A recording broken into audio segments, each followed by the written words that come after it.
बिस्मिल्लाहिर्रहमानिर्रहीम। आज का हमारा टॉपिक है रदरफोर्ड्स एटॉमिक मॉडल।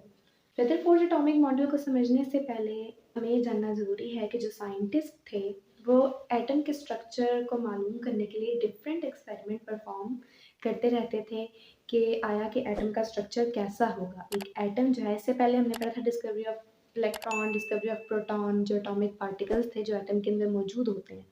अभी तो हमने सिर्फ वो पार्टिकल्स डिस्कवर किए थे, लेकिन जो एटम का स्ट्रक्चर है कि एटम होता कैसे है, उसको डिस्कवर करने के लिए साइंटिस्ट डिफरेंट एक्सपेरिमेंट परफॉर्म करते थे, जिसमें सबसे पहले एक साइंटिस्ट था जिसका नाम था जे थॉमसन, जिन्होंने हमें मॉडल दिया था plum pudding model of atom. Plum pudding model of atom में क्या था कि जे थॉमसन ने कहा था कि एटम जो है वो प्लम पुडिंग मॉडल की तरह है। प्लम पुडिंग मॉडल मतलब पुडिंग जिसके अंदर प्लम्स एम्बेडेड हैं, उसकी जो शेप है वो उसकी प्लम पुडिंग मॉडल की जैसी थी, इसलिए उन्होंने उनको प्लम पुडिंग मॉडल का नाम दिया।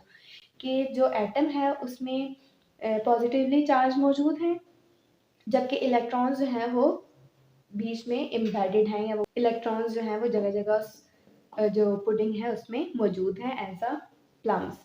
तो ये तो था जे थॉमसन का प्लम पुडिंग मॉडल। इस मॉडल का डिफेक्ट ये था कि ये जो है इसमें हमें ये नहीं बताया गया था कि जो पॉजिटिव चार्ज है वो एटम में कहाँ मौजूद है, जबकि नेगेटिवली चार्ज कहाँ कैसे रिवॉल्व कर रहे हैं, और अगर ये दोनों एक साथ हैं तो फिर एटम स्टेबल कैसे है, और अगर ये दोनों चार्जेस पॉजिटिव और नेगेटिव इसी तरह प्लम पुडिंग मॉडल में एक दूसरे के अंदर मौजूद होते हैं तो फिर एटम स्टेबल कैसे है। इसलिए जो जे थॉमसन का प्लम पुडिंग मॉडल था वो हमारे पास एक्यूरेट एटॉमिक मॉडल नहीं था। तो इसी के बेस पे रदरफोर्ड ने एक न्यू एटॉमिक मॉडल डिस्कवर किया। वो उन्होंने कैसे डिस्कवर किया, एक एक्सपेरिमेंट परफॉर्म किया जिसे कहते हैं गोल्ड फॉइल एक्सपेरिमेंट। रदरफोर्ड्स ने ये गोल्ड फॉइल एक्सपेरिमेंट इसलिए परफॉर्म किया ये जानने के लिए कि एक एटम में किस तरह पॉजिटिव और नेगेटिव चार्ज एक साथ रह सकते हैं, क्योंकि हम ये जानते हैं कि जो ऑपोजिट चार्जेस होते हैं पॉजिटिव नेगेटिव, क्योंकि ये डिफरेंट चार्जेस हैं, ऑपोजिट चार्जेस हैं, तो वो तो एक दूसरे को अट्रैक्ट करेंगे। तो किस तरह से पॉजिटिव और नेगेटिव चार्ज एक एटम में एक साथ कैसे रह सकते हैं, how negative and positive charges could coexist in an atom, ये चीज़ फाइंड करने के लिए रदरफोर्ड ने गोल्ड फॉइल एक्सपेरिमेंट परफॉर्म किया। यहाँ पे मैंने आपको डायग्राम के थ्रू इस एक्सपेरिमेंट को एक्सप्लेन किया है। सबसे पहले तो यहाँ पर गोल्ड फॉइल के एटम्स मौजूद हैं। रदरफोर्ड ने गोल्ड फॉइल ही क्यों ली, ये फॉइल इसलिए ली, फॉर एग्जांपल आप लोग देखते होंगे, आप लोग यूज़ करते होंगे एल्युमिनियम फॉइल, जो आप अपने घरों में अक्सर यूज़ करते हैं, अक्सर खानों को कवर करने के लिए या मुख्तलिफ पर्पज़ के लिए आप लोग जो है वो एल्युमिनियम फॉइल आप सबने देखी होगी। उसी तरह ये गोल्ड फॉइल भी होती है। ये गोल्ड फॉइल के बेसिकली मैंने यहाँ पे एटम्स ड्रॉ किए हुए हैं। ये फॉइल गोल्ड फॉइल लेने का मकसद ये था कि वो थिन होती है, बहुत बारीक होती है, और उससे जो चीज़ें हैं वो इजीली पास कर जाएंगी और हमें जो है ऑब्जर्वेशन अच्छी मिल जाएंगी, अच्छे से ऑब्जर्वेशन मिलेंगी। इसलिए रदरफोर्ड ने गोल्ड फॉइल जो है वो चूज़ की अपने एक्सपेरिमेंट के लिए। साइंटिस्ट जो भी चीज़ एक्सपेरिमेंट के लिए चूज़ करते थे वो ज़ाहिर सी बात है उसकी कुछ खासियत होती थी ऐसी कि वो उस चीज़ को अपने एक्सपेरिमेंट के लिए यूज़ करते थे।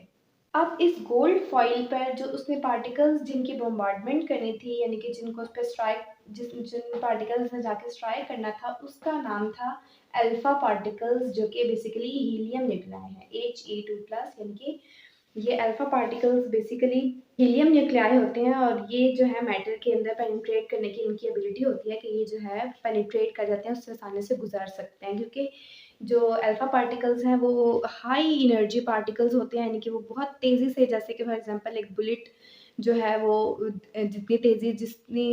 जितनी उसकी स्पीड होती है, जितनी तेज़ी से वो जाती है, इसी तरह अल्फा पार्टिकल्स भी बहुत हाई एनर्जी पार्टिकल्स होते हैं जो कि बहुत तेज़ी से गुजर जाते हैं। तो इनके अंदर ये एबिलिटी होती है कि ये मैटर, कोई भी मैटर है उसके अंदर से पेनिट्रेट कर जाते हैं। क्यों? क्योंकि इनकी एनर्जी बहुत ज़्यादा हाई होती है। अब यहाँ पे जो मैंने चीज़ बनाई है ये है बेसिकली फोटोग्राफिक प्लेट, या आप इसको कोई भी स्क्रीन कह सकते हैं। इसका मकसद ये है कि जो हम एक्सपेरिमेंट परफॉर्म कर रहे हैं, यानी कि जिन अल्फा पार्टिकल्स को हम गोल्ड फॉइल के थ्रू से गुजार रहे हैं, उस पर उसकी बॉम्बार्डमेंट कर रहे हैं, तो बॉम्बार्डमेंट बेसिकली कहते हैं कि किसी, जैसे फॉर एग्जांपल हम गोली किसी चीज़ को मार रहे हैं तो उससे ज़ोर से जाके टकराएगी, उससे स्ट्राइक करेगी उस पे, उसी चीज़ को बेसिकली हम कहते हैं बॉम्बार्डमेंट, यानी कि जिसे आप कह सकते हैं कि जारहाना किस्म की फायरिंग हो रही है तो उसे बेसिकली बॉम्बार्डमेंट का नाम दिया जाता है। ठीक है, बॉम्बार्डेड का लफ्ज़ मैं इसलिए यूज़ कर रही हूँ। यहाँ पे ये स्क्रीन इसलिए लगाई गई है कि जो भी एक्सपेरिमेंट हम परफॉर्म कर रहे हैं उसका जो रिजल्ट है वो हम स्क्रीन पर अब देख सकते हैं, उसको इजीली ऑब्जर्व कर सकते हैं, उसको रिकॉर्ड कर सकते हैं स्क्रीन पे। अब इस पूरे एक्सपेरिमेंट की डायग्राम आप लोगों को अच्छे से समझ आ गई होगी कि ये क्या क्या चीज़ें हैं, नंबर 1, नंबर 2 और नंबर 3। आपको गोल्ड फॉइल का भी पता चल गया, आपको अल्फा पार्टिकल्स का भी पता चल गया कि ये क्या चीज़ है और ये फोटोग्राफिक प्लेट या स्क्रीन क्यों लगाई गई है, ये भी आपको क्लियर हो गया। अब हम देखेंगे कि जब रदरफोर्ड ने एक्सपेरिमेंट परफॉर्म किया तो उसने क्या देखा, उसने क्या, उसकी ऑब्जर्वेशंस क्या थी। सबसे पहले तो जब अल्फा पार्टिकल्स को गोल्ड फॉइल पर बम्बार्ड किया तो उसने देखा कि जो बहुत सारी most of the alpha particles थी वो आप देख सकते हैं कि बिल्कुल स्ट्रेट पास कर गई हैं इस गोल्ड फॉइल से।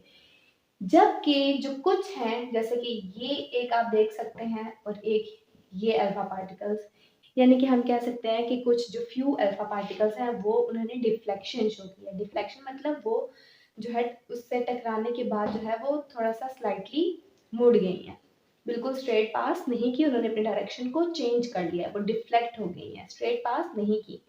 जबकि उसने ये भी देखा कि जो कुछ है बहुत ही कम अल्फा पार्टिकल्स ऐसे हैं जो कि एटम से टकराने के बाद वापस आ गए हैं हमारे पास। अल्फा पार्टिकल्स बहुत कम ऐसे हैं कि जो कि एटम से टकराने के बाद वापस आ चुकी हैं, रिपेल्ड बैक हो गई हैं। ये कुछ ऑब्जर्वेशंस थी जो रदरफोर्ड ने अपना एक्सपेरिमेंट परफॉर्म करते हुए नोट डाउन की थी। Now coming towards observations. First observation मैंने आपको बताया कि most of the alpha particles passed straight. सबसे पहले जो उसने नोट किया, ऑब्जर्व किया कि जो ज़्यादातर अल्फा पार्टिकल्स हैं वो स्ट्रेट पास कर रही हैं। सेकंड, फ्यू वर डिफ्लेक्टेड, कुछ जो है अल्फा पार्टिकल्स में से कुछ जो है वो डिफ्लेक्ट कर रही हैं, यानी कि एटम से टकराने के बाद डिफरेंट एंगल्स पर मूव कर जाती हैं। जबकि थर्ड ऑब्जर्वेशन उसने ये नोट की कि ओनली फ्यू ऑफ 20,000 पार्टिकल्स, यानी कि उसने फॉर एग्जांपल 20,000 अल्फा पार्टिकल्स ली जिसमें से कि बहुत ही कम जो थी वो रिपेल्ड बैक, यानी कि एटम से टकराने के बाद वापस आ गई थी। तो इन ऑब्जर्वेशन से जो कंक्लूजन था रदरफोर्ड ने वो क्या कंक्लूड किया उन्होंने, हम देखते हैं रिजल्ट में। सबसे पहले most of the volume of atom is empty. जो पहली चीज फाइंड आउट की रदरफोर्ड ने अपनी ऑब्जर्वेशंस के थ्रू, उन्होंने ये नोट किया कि एटम का जो ज़्यादातर जो स्पेस है वो एम्प्टी है, खाली है। क्यों उन्होंने ये रिजल्ट निकाला? क्योंकि जो ज़्यादातर अल्फा पार्टिकल्स थे वो बिल्कुल स्ट्रेट पास कर रही थी। इसका मतलब है कि एटम का ज़्यादातर जो हिस्सा है वो खाली है। Second result, there is centre of positive charge that is nucleus. उन्होंने कहा कि एटम में एक सेंट्रल पार्ट होता है जो कि पॉजिटिवली चार्ज होता है, जिसको कि नाम दिया गया न्यूक्लियस का। ये कैसे फाइंड आउट किया उन्होंने? क्योंकि जो कुछ जो थी अल्फा पार्टिकल्स वो जब एटम से टकराई तो वो डिफ्लेक्ट हो गई और कुछ जो थी वो बिल्कुल वापस आ गई। इसकी आप मिसाल ऐसे ले सकते हैं, फॉर एग्जांपल एक बॉल है, उसको आप फॉर एग्जांपल एक हमने कोई हार्ड चीज़ सामने रखी है, आप दीवार की मिसाल ले लें, ठीक है। अगर तो वो बॉल को हम पहले तो ऐसे फेंक रहे हैं, किसी ग्राउंड में है हम, ठीक है, फॉर एग्जांपल, तो वो बॉल सीधी चली जाएगी, स्ट्रेट चली जाएगी, ठीक है, फॉर एग्जांपल अगर जगह खाली है तो।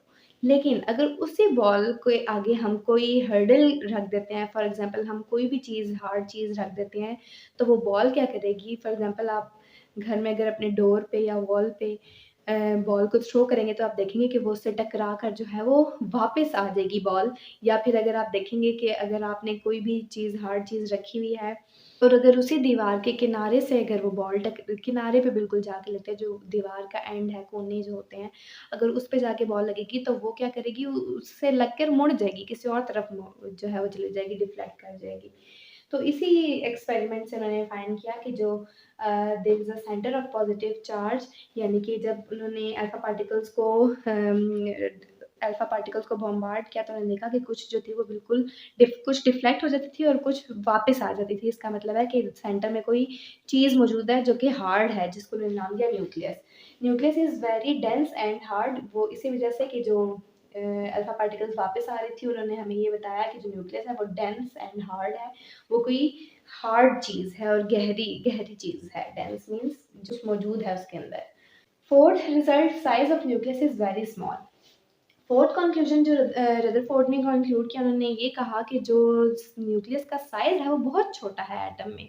अब ये साइज के बारे में हमें कैसे पता चला? वो इसलिए कि हमने देखा कि few were deflected, only few repelled back. क्योंकि 20,000 अल्फा पार्टिकल्स में से में से सिर्फ चंद ही जो हमारे पास हैं वो डिफ्लेक्ट हो रही हैं अल्फा पार्टिकल्स, जो कि हमें ये बताती हैं कि जो दरमियान में हार्ड चीज़ मौजूद है वो बहुत ही छोटी है, वेरी स्मॉल, उसका साइज एटम के मुकाबले में स्मॉल है। And fifth result is electrons revolve around the nucleus, जबकि प्लम पुडिंग में जे थॉमसन ने हमें बताया था कि इलेक्ट्रॉन्स जो हैं वो पुडिंग में एज अ प्लम मौजूद है हमारे पास।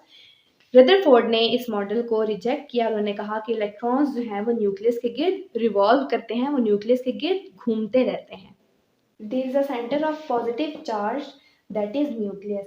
पॉजिटिव चार्ज न्यूक्लियस पे क्यों मौजूद है? क्योंकि जो अल्फा पार्टिकल्स जब दरमियान में जो कि हार्ड चीज़ से उसे टकराई थी तो वो रिपेल हो गई थी।